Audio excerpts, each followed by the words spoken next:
Nada más nacer, comenzamos a percibirnos a nosotros mismos y al mundo que nos rodea. Desde ese instante, y gracias a las interacciones con nuestra familia, nuestro entorno y las experiencias que vivimos, vamos desarrollando un cuerpo físico, un cuerpo emocional y un cuerpo mental. Es decir, va definiéndose en nosotros una personalidad o ego. En las etapas iniciales de la existencia, esa personalidad o ego va a resultarnos muy útil para aprender y afrontar las circunstancias que se nos van a ir presentando en el transcurso de nuestras vidas. El ego está especializado en buscar o repetir todas aquellas experiencias que consideramos placenteras o positivas, al mismo tiempo que va a intentar alejarnos o evitar todas aquellas situaciones que pueden resultarnos adversas, desagradables y amenazantes, ya sean a un nivel físico, a un nivel emocional o a un nivel mental.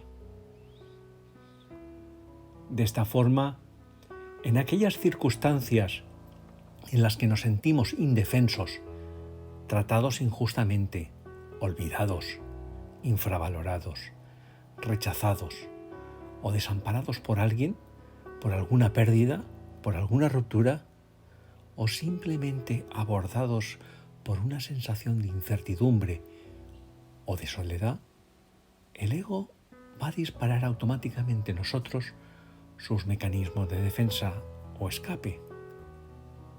Por un lado, enfrentando esos estados o ambientes de forma reactiva, física, emocional o mentalmente. O por otro lado, evadiéndonos y enfocando nuestra atención en otras actividades u objetos sustitutivos, de tipo físico, emocional o mental.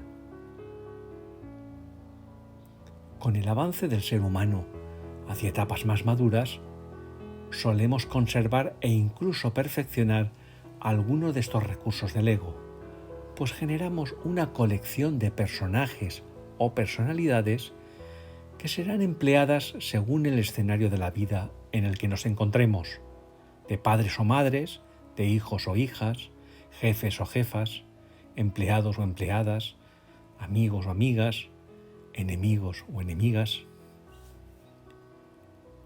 Pero con el incremento de responsabilidades e implicación en la vida, comprobamos que estos personajes resultan cada vez más ineficaces o poco duraderos.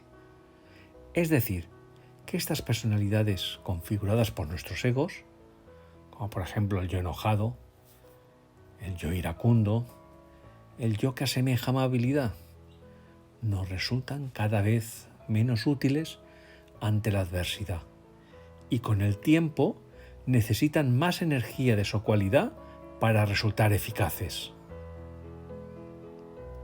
A rasgos generales, podemos observar que conforme avanzamos en la edad, nos encontramos con tres grupos de personas.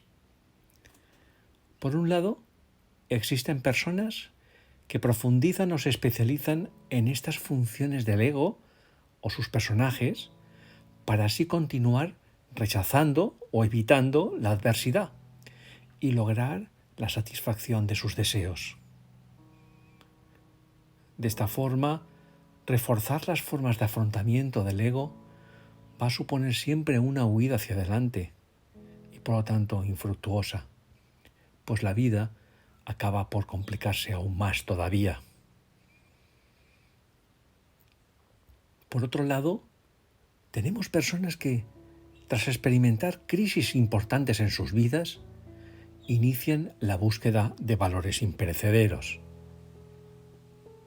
Son personas que han conseguido transformar su estado físico mediante su depuración y un mejor cuidado. Han conseguido pulir y elevar la vibración de su cuerpo emocional y han renovado el foco o punto de origen de su sistema de creencias e ideas. Muchas de ellas consiguen transformar apreciablemente sus vidas, vislumbrando en ocasiones alguna dimensión transpersonal o espiritual. A pesar del incuestionable avance, en muchos casos puede tratarse de una versión mejorada o espiritual del ego, pues aunque hayamos utilizado nuestras respuestas y reducido la reactividad del ego, su origen sigue siendo polarizado en alguno de los 3 planos de la personalidad. Más allá de que incluso participemos en grupos de personas afines o en actividades y rituales de carácter grupal y espiritual. Por otro lado, también hay personas que tras importantes crisis existenciales han experimentado que los valores alcanzados a través de la personalidad, aun siendo elevados y espirituales, siguen siendo efímeros y cada vez menos eficaces para el avance evolutivo. Por ello, han comenzado a navegar en el extenso océano de inseguridad que en la vida antecede a las puertas del alma, orientados únicamente por el servicio a la humanidad, mediante la práctica de la atención cada vez más plena y una total aceptación del transcurrir de las olas de la vida.